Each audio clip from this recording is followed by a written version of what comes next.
चलिए प्यारे बच्चों, पिछले क्लास में हम लोगों ने संधारित्र के बारे में अध्ययन किया। धारिता क्या है, इसका मात्रक क्या है और किसी विलगित गोली चालक की धारिता कितनी होती है, इसके बारे में हमने इसके पहले के वीडियो में ही अध्ययन कर लिया है। ठीक है, अब जो आपका अगला टॉपिक आता है कि अगर कोई गोली चालक है, जैसे हमने पढ़ा है कि जो धारिता है, गोली चालक की धारिता, धारिता का मतलब क्या हुआ कि आवेश को धारण करने की क्षमता। जो जितना अधिक आवेश धारण किया, हमने कहा कि उसकी धारिता उतनी ही अधिक है। फिर हमने ये पढ़ा कि धारिता C बराबर होता है Q/V। Q का मात्रक कूलाम, V का मात्रक वोल्ट, तो C का मात्रक हुआ हमारा कूलाम प्रति वोल्ट। अच्छा, कूलाम प्रति वोल्ट को ही हम फैरेड के ऑर्डर में, इसकी यूनिट को हम बोलते हैं फैरेड। और पिछले लेक्चर में ही हमने आपको बताया कि फैरेड जो है ये धारिता का बहुत बड़ा मात्रक है, इसलिए हम माइक्रो फैरेड, मिली फैरेड या नैनो फैरेड, आप प्राय जो न्यूमेरिकल सॉल्व करोगे आपको यही मिलता है, micro farad, milli farad, nano farad, pico farad, यानी बहुत छोटे मात्रक। एक फैरेड जो है ये धारिता का बहुत बड़ा मात्रक है, तो व्यवहार में हम इसका उपयोग नहीं करते।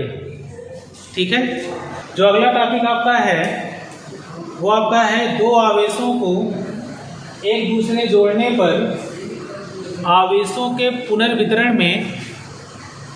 कई टॉपिक हैं। एक पहले आपका है उभयनिष्ठ विभव। हम कॉमन पोटेंशियल निकालते हैं कि दो चालक हैं, दोनों चालकों के अलग अलग विभव हैं, हम दोनों को जोड़ दें तार द्वारा, तो दोनों का उभयनिष्ठ यानी कि विभव कॉमन हो जाएगा। तो उभयनिष्ठ विभव क्या हो। और दूसरा आपका है उसी में कि एक चालक से दूसरे चालक पर कितना आवेश स्थानांतरित होगा, उसके लिए हम कहते हैं स्थानांतरित आवेश की मात्रा। और इसी में तीसरा आपको पढ़ना है आवेशों के पुनर्वितरण में ऊर्जा की हानि, कि एक आवेश से दूसरे आवेश में अगर स्थानांतरित होगा एक चालक से दूसरे चालक पर आवेश, तो ऊर्जा की हानि होती है। कितनी हानि होती है उसके फार्मूले का भी डेरिवेशन है इसमें। तो आइए पहले देखते हैं उभयनिष्ठ विभव। तो मान लीजिए हमारे पास दो गोलीय चालक हैं। एक गोलीय चालक है, ये आपका, इसकी धारिता है C1, आवेश है इसके दिया गया है Q1 और इसके विभव है V1। एक दूसरा गोलीय चालक है, इस पे इसकी धारिता है C2, इस पे आवेश दिया गया है Q2 और इसका विभव है V2। ठीक है, अब अगर इस चालक तार को इस गोली चालक को एक तार के द्वारा जोड़ दिया जाए, तार भी ऐसा लिया जाना चाहिए कि तार बहुत ज्यादा लंबा ना हो और उस चालक तार की धारिता शून्य हो, चालक तार की धारिता ज्यादा न हो। अगर हम इसको एक तार के द्वारा जोड़ दें तो दोनों पर जो विभव है वो कॉमन हो जाएगा। जैसे दो टंकियों में पानी आपकी भरी हो, किसी एक टंकी की क्षमता कुछ और हो, दूसरे टंकी की क्षमता कुछ और हो, दोनों टंकियों को आप एक पाइप के द्वारा जोड़ दें तो दोनों टंकियों में से जिस टंकी में पानी का तल ज्यादा होगा उससे पानी दूसरे टंकी में तब तक आएगा जब तक दोनों का तल एक समान न हो जाए। ठीक उसी तरह से यहाँ पर भी अगर हम दो चालकों को जोड़ते हैं एक तार के द्वारा, तो जो उच्च विभव पर चालक गोला है उससे आवेश स्थानांतरित होगा जो गोला निम्न विभव पर है, और ये तब तक आता रहेगा जब तक दोनों का विभव एक समान न हो जाए। तो ये तो है तार को जोड़ने से पहले। अगर हम इसको तार से जोड़ देते हैं, अब ये आपका पहला चालक गोला है और ये दूसरा है। जैसे ही आप तार से जोड़ोगे तो एक, अब इसकी धारिता तो अभी इसकी C1 है और इसकी C2 रहेगी, आवेश की मात्रा बदल जाती है। तो मान ले कि इसमें आवेश अब हो गया Q1 डैश और इसमें आवेश आपका हो गया Q2 डैश। कॉमन क्या होगा? विभव। इसमें भी विभव V होगा और इसमें भी विभव V होगा। धारिता इसकी C1 है, इसकी भी धारिता C2 है, लेकिन दोनों की कॉमन धारिता हम क्या लिख सकते हैं? C1 plus C2। तो यहां से हम ये जानते हैं कि Q बराबर होता है CV, तो V बराबर किसके होता है? Q by C।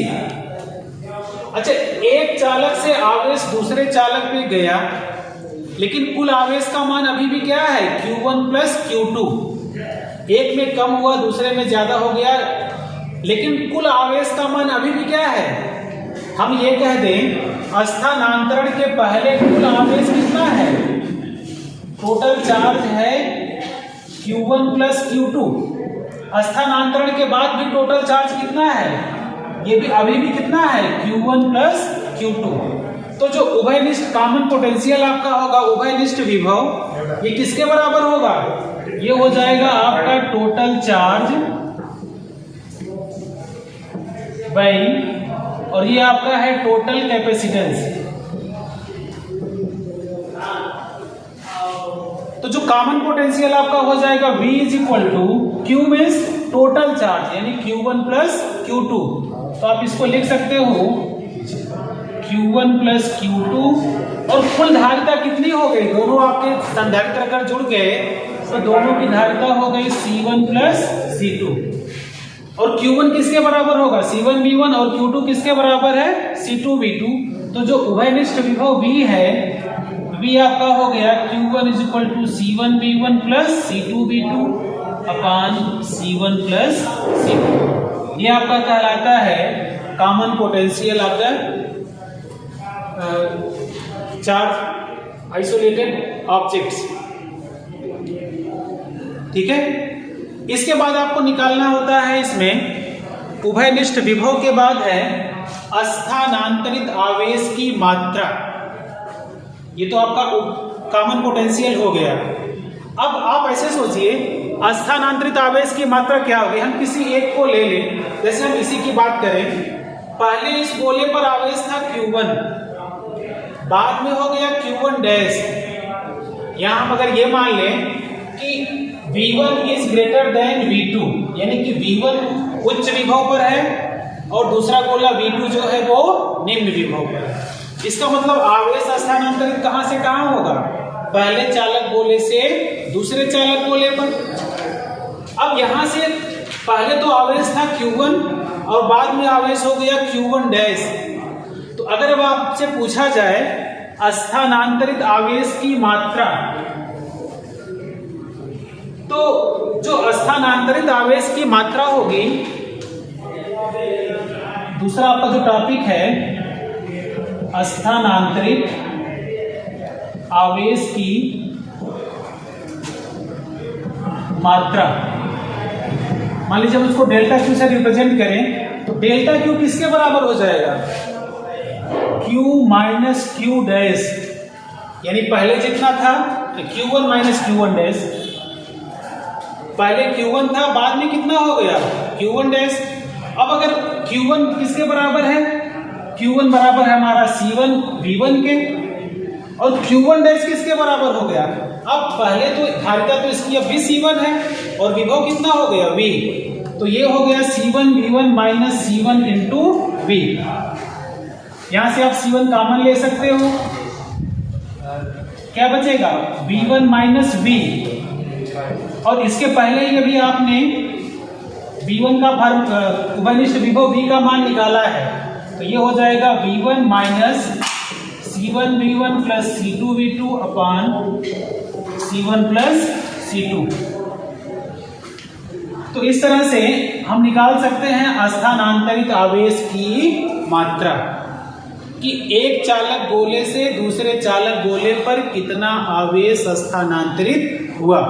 या मान लीजिए कोई न्यूमेरिकल प्रॉब्लम है तो आप किसी भी विधि से प्रारंभिक आवेश की मात्रा निकाल लीजिए किसी एक गोले पर। अच्छा, ऐसा नहीं कि सिर्फ इसी के साथ है, आप दूसरे गोले के साथ भी ऐसा कर सकते हो। क्यों?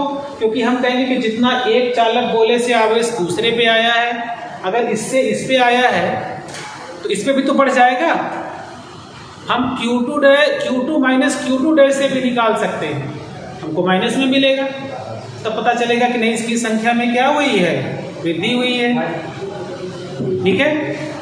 और जो इसमें तीसरा और सबसे इम्पॉर्टेंट टॉपिक है वो है आवेशों के स्थानांतरण में ऊर्जा की हानि। तो चलिए तीसरा टॉपिक देखते हैं। इसको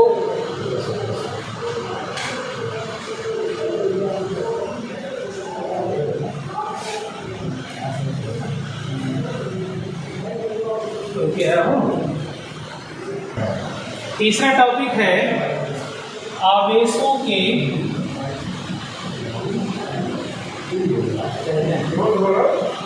स्थानांतरण में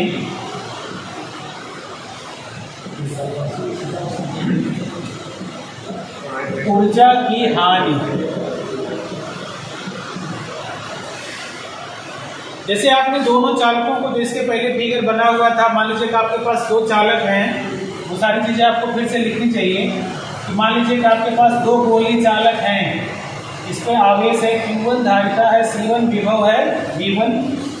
दूसरा गोली चालक है, आवेश Q2, धारिता C2 और विभव V2। जैसे ही आप इसको तार से जोड़ देते हैं, इस पे आवेश हो जाता है Q1 डैश, धारिता C1 ही, विभव V। इसको आपने लिख लिया Q2 डैश, धारिता C2 और विभव V। ठीक है।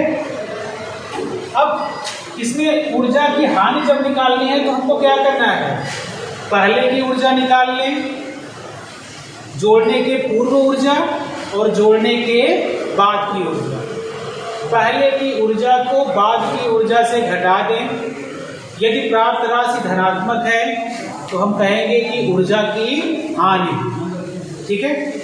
तो इसके पहले यदि आपने सूत्र पढ़ा हुआ है, मान लीजिए कि ऊर्जा की संधारित्र की ऊर्जा क्या होती है, हाफ CV²। तो मान लीजिए पहला गोला तार को जोड़ने से पहले, यानी कि आप ऐसे लिखिएगा, चालक को तार को जोड़ने से पहले ऊर्जा, उसको मान लीजिए हमने मान लिया U1 पहले के लिए। तो U1 बराबर किसके हो गया, हाफ C1V1²। दूसरे गोली चालक के लिए U2 बराबर हाफ C2V2²। तो तार को जोड़ने से पहले कुल ऊर्जा U किसके बराबर हो जाएगी, U1 प्लस U2। और ये आपकी हो गई half C1V1² plus half C2V2²।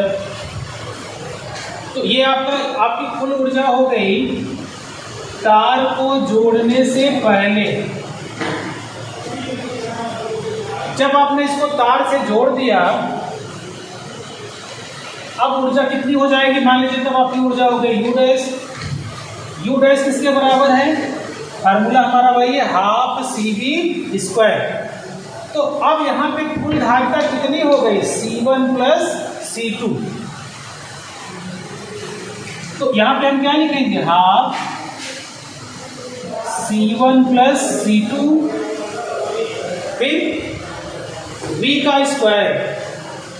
यहाँ पे आप लिख सकते हो विभव V का स्क्वायर। अब आपको क्या करना है, अगली लाइन में आपने अभी इसके पहले फार्मूला पढ़ा हुआ है, उभयनिष्ठ विभव V किसके बराबर होता है, C1V1 प्लस C2V2 अपान C1 प्लस C2। तो V के प्लेस में हम ये लिख सकते हैं, लिख लीजिए। अब ये आपका हो जाएगा हाफ C1 प्लस C2 और V की जगह पे C1V1 प्लस C2V2 अपान C1 प्लस C2 का होल स्क्वायर सब स्क्वायर। ये C1 प्लस C2 है और ये C1 प्लस C2 का होल स्क्वायर है। तो एक C1 प्लस C2 से ये स्क्वायर कैंसिल हो जाएगा, एक C1 प्लस C2 नीचे बचा रहेगा। तो इसको आप लिख सकते हैं U डैश बराबर ये हो जाएगा 1/2, और यहाँ पे C1 प्लस C2 लिख लेते हैं, C1 प्लस C2 और ये C1V1 प्लस C2V2 के होल स्क्वायर को हम ओपन कर लें। तो ये आपका हो जाएगा C1V1 square plus C2V2 square plus 2C1 C2V1 V2। अब ये प्रारंभिक ऊर्जा है और ये बाद की ऊर्जा है। इसको हम अगर मान ले इक्वेशन 1 और इसको हम मान ले इक्वेशन 2, तो ऊर्जा की हानि क्या होगी? पहले की ऊर्जा को बाद की ऊर्जा से घटा दें। ठीक है। अब अगर हम इसको घटाते हैं तो आप ऐसे लिख सकते हो, समीकरण 1 से समीकरण 2 को घटाने पर। तो अगर हम इक्वेशन 1 से 2 को माइनस कर दें, देखिएगा, लिख लीजिएगा, समीकरण 1 से समीकरण 2 को घटाने पर, यानी कि U माइनस U डैश, ये किसके बराबर हो जाएगा? ये पूरा इक्वेशन लिख लीजिए। ये हो गया हमारा half C1 square C1V1 square plus half C2V2 square minus ये पूरा इक्वेशन 1/2। अच्छा, ये माइनस साइन है, अगर हम ओपन करके लिखना चाहें तो जो प्लस है वो सब क्या हो जाएगा? माइनस। तो अच्छा, एक बार ऐसे ओपन करके लिख लेते हैं, C1 square V1 square plus C2 square V2 square plus 2C1 C2 V1 V2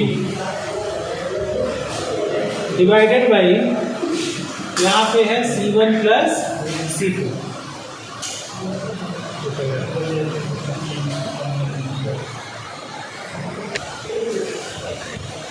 अब देखिए यहाँ से अगर 1/2 C1 प्लस C2 कॉमन ले लिया जाए, U माइनस U डैश, इसको हम डेल्टा U लिख सकते हैं। अब यहाँ से अगर कॉमन ले लें 1/2 और C1 plus C2,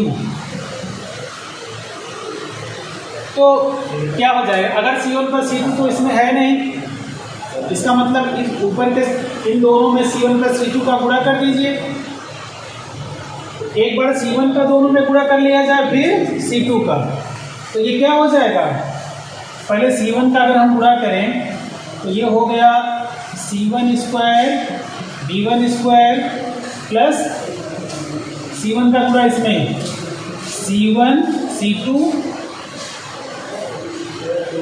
V2, C1 C2 V2 square. अब C2 का करें plus C1 C2 V1 square plus, अब C2 का इसमें गुणा C2 स्क्वायर V2 स्क्वायर। ठीक है। और ये माइनस साइन है इस ब्रैकेट के पहले, तो पूरे में माइनस साइन का गुणा कर दीजिए। ये जो प्लस है सब क्या हो जाएगा? माइनस। ये हो जाएगा minus C1 square V1 square minus C2 square V2 square minus 2C1 C2 V1 V2। ठीक है। अब यहाँ पे देखिए C1 स्क्वायर V1 स्क्वायर, ये C1 स्क्वायर V1 स्क्वायर और यहाँ minus C1 square V1 square, ये इससे कैंसिल। दूसरा C2 स्क्वायर V2 स्क्वायर ये, और यहाँ पे है minus C2 square V2 square, तो ये इससे कैंसिल, क्या बचेगा आपका जो बचता है डेल्टा U बराबर हो जाएगा 1/2 C1 प्लस C2, और ऊपर बच गया आपका C1 square V1 square plus C1 C2 V2 square, cancel हो गया। तो ये तो कैंसिल है, ये बचा C1 C2 V2 square plus C1 C2 V1 square minus 2 C1 C2 V1 V2। अब यहाँ से अगर C1 C2 सब में कॉमन ले लें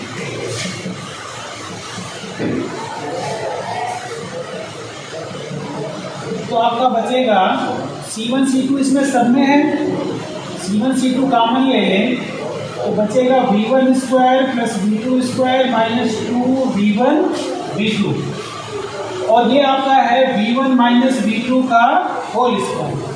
तो आपको मिल जाएगा डेल्टा U बराबर 1/2 C1 C2 by C1 plus C2, और यहाँ पे इसको हम लिख सकते हैं V1 माइनस V2 का होल स्क्वायर।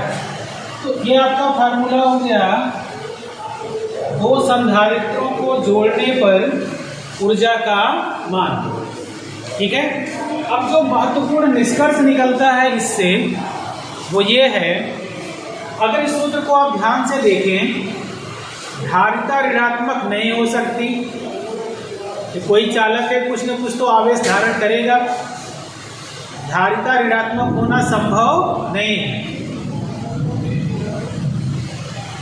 तो C1 C2 C1 पर C2 ये नेगेटिव नहीं हो सकता। V1 माइनस V2, V1 का मान ज्यादा हो या V2 का, अगर आपको ऋणात्मक राशि मिलती भी है तो उसका वर्ग करने पर फिर आपको धनात्मक मिल जाएगा। तो गणितीय रूप से हम इस निष्कर्ष पर पहुंचते हैं कि दो चालकों को आप जोड़ेंगे तो जो प्राप्त राशि है ऊर्जा की हानि के लिए वो धनात्मक है। इससे ये सिद्ध होता है कि दो संधारित्रों को जोड़ने पर सदैव ऊर्जा की हानि होती है। ठीक है, जो मैथमेटिकल कंक्लूजन है वो ये है, इससे यही निष्कर्ष निकलता है। आप अगर कोई लॉजिकली पूछता है आपसे कि आप ये कैसे कह दिए कि ऊर्जा की हानि ही होगी, तो यही है कि C1 और C2, जैसे किसी बर्तन की धारिता, आप ये नहीं कह सकते कि इस बर्तन में -2 लीटर पानी आएगा, धारिता ऋणात्मक नहीं हो सकती। ऐसे ही जो चालक है वो जो आवेश स्टोर करेगा ऋणात्मक में तो कर नहीं सकता। तो जो चालक की धारिता है ये धनात्मक होगी। विभव अगर किसी का कम है किसी का ज़्यादा है, अगर आपको ऋणात्मक मिलता भी है तो उसका वर्ग फिर क्या हो गया, धनात्मक। तो इससे ये निष्कर्ष निकलता है कि दो संधारित्रों को जोड़ने पर सदैव ऊर्जा की हानि होती है। और ये ऊर्जा की हानि, जैसे अब कहा जाएगा कि दो चालक तार हैं, तो चालक तार के लिए हमने ये मान लिया इसकी धारिता 0 है, जबकि व्यवहार में ऐसा संभव नहीं है। या जो चालक तार होगा उससे होकर आवेश बहेगा तो तार कुछ गर्म होगा, तो कुछ हानि उष्मा के रूप में भी हो सकती है। ठीक है, क्योंकि चालक तार का कुछ न कुछ तो प्रतिरोध जरूर होगा। इस प्रकार से ये निष्कर्ष निकला कि दो संधारित्रों को जोड़ने पर सदैव ऊर्जा की हानि होती है। ठीक है।